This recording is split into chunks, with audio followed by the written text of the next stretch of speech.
Este video número 5 les voy a mostrar el punto.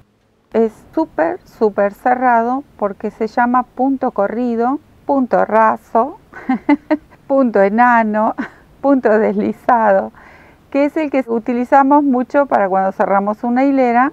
Yo les digo, bueno, cerramos con un punto raso o con un punto corrido, pero también podemos elegir hacer algún tipo de tejidos, y también hay un elástico que se hace con un punto deslizado, pero en este caso les voy a mostrar apenas una muestra de cómo podemos hacer este tejido que queda bastante compacto.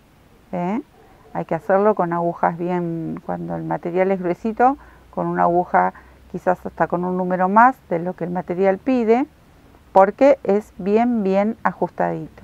Vamos a partir, como siempre, desde una cadena. Voy a hacer una cadena de más para comenzar este punto y voy a pinchar. Voy a traer la lazada, la paso por la cadena y la paso por el rulito que tengo sobre la cadena. Ahí ya hice mi primer punto deslizado, punto corrido, punto enano. La verdad tiene un montón de nombres, pero bueno, siempre el mismo punto. Me voy a pasar a la cadenita de al lado, pincho, traigo la hebra y la paso por el rulito que tengo sobre la aguja. Ahí, ¿ven? Es muy pequeñín, ahí. Este punto lo usamos para cerrar hileras. ¿Ven? Pasa directamente la hebra por el rulito que tengo en la aguja.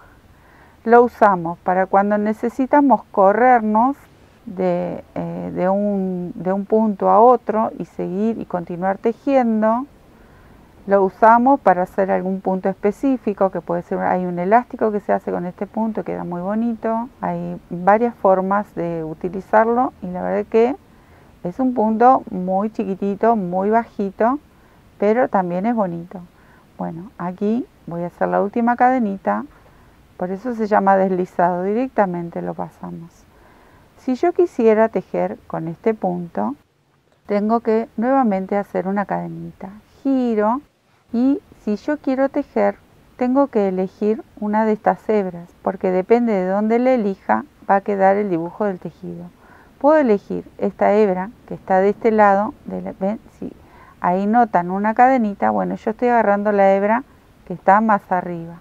Entonces, yo puedo seguir tejiendo este punto de la misma manera y siempre tomando esa hebra de la cadenita de la hilera anterior. ¿Ven? Esta hebra. Entonces puedo continuar tejiendo este punto deslizado.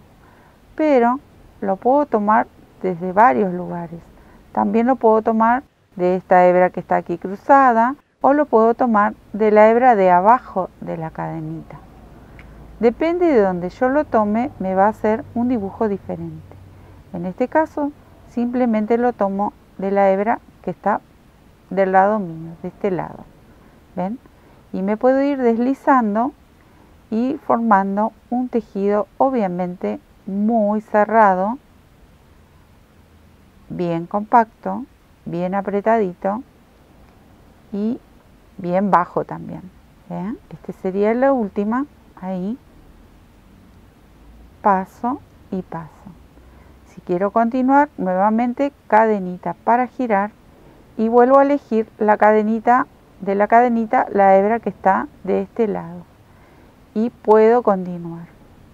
Si les digo que si van a tejer, a utilizarlo como tejido, busquen una aguja que sea más gruesa que el material que vayan a tejer, porque es un punto que se ajusta bastante. No tiene mucha elasticidad, pero bueno, para determinados trabajos va y va perfecto. ¿Ven? Esta es mi pequeña muestrita. Ven que se hace bien cerrado.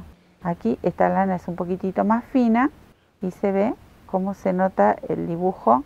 Acá se ve como la forma que hace el dibujo, y es bien cerradito, bien tupido. Bueno, es un punto más que lo utilizamos y bastante en el crochet.